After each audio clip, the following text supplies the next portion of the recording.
கேட்பாங்க, மோடிஜி இத்தனை foreign visit போறாரு, யாரோ ஆர்டிஐல சவுதி அரேபியா போனார். ஆமாங்க, நம்ம நாட்டினுடைய தலைவர், நம்முடைய பிரதமர் சவுதி அரேபியாவுக்கு போயிட்டு ரோட்ல டென்ட் போட்டா தங்க முடியும்? அவர் ரிட்ஸ் கார்ல்டன்ல தங்குவார். அது நாட்டினுடைய பெருமை, நாட்டினுடைய அடையாளம். காங்கிரஸ் கட்சிங்க பாருங்க, ஆர்டிஐ பாருங்க, மோடிஜிக்கு 16 கோடியா செலவாகும் ஒரு டூருக்கு, இத்தனையும் அப்படி தங்குவாங்க. சவுதி அரேபியாவோட ரிட்ஸ் கார்ல்டன் காஸ்ட்லியா இருந்தா நாம என்னங்க பண்ண முடியும்? நம்ம நாட்டினுடைய பிரதமர் போய் சாதாரண வீட்டுல ஏர்பிஎன்பி கெஸ்ட் ஹவுஸ் போட்டு, இந்த ரூம்ல மோடி, இந்த ரூம்ல என்எஸ்ஏ, இந்த ரூம்ல.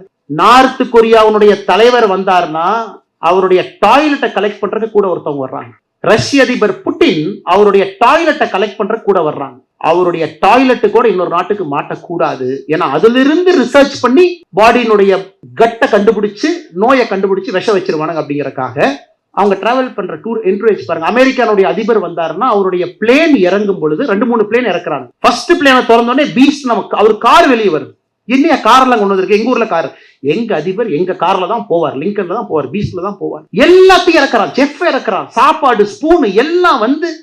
அவர் தாஜ்ல தங்குறாரா, ஒரு வாரத்துக்கு முன்னாடி தாஜை டேக் ஓவர் பண்ணி அவன் செஃப்பை கொண்டு வந்து அவன் கர்டைனை போட்டு அவன் பெட்ஷீட்டை போட்டு தான் அமெரிக்க அதிபர் வர. ஆனா நம்ம பிரதமர் வந்து ஏர்பிஎன்பில தங்கணுமா? எவ்வளவு நுள்ளு பாருங்க. இதெல்லாம் நம்ம we have to understand the context. ஒரு வேர்ல்டு லீடர் ஆன பிறகு அவர்களுக்கு பிரச்சனை இருக்கத்தான் செய்யும்.